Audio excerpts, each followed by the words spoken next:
So நான் இவ்வளவு சந்தோஷமா சிரிச்சிட்டு இருக்கும்போதே உங்களுக்கு தெரியும் நான் என்ன வந்து இங்க நம்மளோட பிக்கெஸ்ட் ஸ்பீக்கர் இவங்கள பார்த்து தான் நிறைய பேர் வந்து நம்ம ஈவெண்ட்டுக்கு வரணும்னு சொல்லி ரெஜிஸ்டர் பண்ணாங்க. Doctor Saranya Jayakumar is with me. இந்த மொபைல் பார்த்துட்டு தான் நான் வந்து என் குழந்தைக்கு சாப்பாடு விட்டேன். அப்பதான் வயிற்றுல சாப்பாடே இறங்கும், இல்லைன்னா சாப்பிடவே மாட்டாங்க அப்படின்னு சொல்ற அப்பா அம்மாக்கு என்ன சொல்லணும்னு நினைக்கிறீங்க நீங்க? அவங்க சொல்றது ஒரு வகையில உண்மை. ஏன்னா ஹைப்போதாலமஸ்னு ஒரு பகுதி இருக்கு நம்மளோட மூளையில.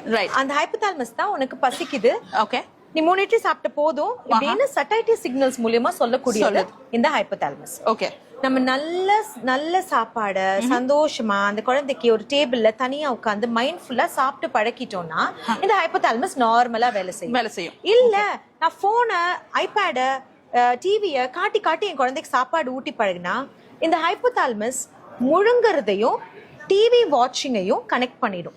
அப்ப என்ன ஆகும், அந்த குழந்தைக்கு ஸ்கிரீனை பாக்கலன்னா முழுங்க முடியாது. பேரண்ட்ஸ் சொல்றது அதுதான் உண்மைங்கிறேன். கரெக்ட். ஏன்னா நான் சாப்பாடு ஊட்டுறேன் ஆனா முழுங்க மாட்டேங்குதே. முழுங்காது, ஏன்னா பிரெயின் அப்படி கனெக்ட் பண்ணி வச்சிருக்குல்ல, அது எப்படி முழுங்கும்? ஃபர்ஸ்டே இதை அவாய்ட் பண்ணணும். இல்ல நாங்க பழக்கிட்டோம், என்ன பண்றது அப்படின்னா எந்த ஒரு குழந்தையுமே ஸ்கிரீனை விட்டுட்டு சாப்பிட பழகிறதுக்கு எக்ஸாக்டா 7 days தான் ஆகும். 7 நாள் தான். Inspiring a lot of people. உங்கள மாதிரி சிரிச்சிட்டே இருக்க டாக்டர்ஸ் நிறைய பேர் எங்களுக்கு வேணும். Thank you. Keep inspiring a lot of people. Thank you. Thank you so much. God bless you. Thank you so much.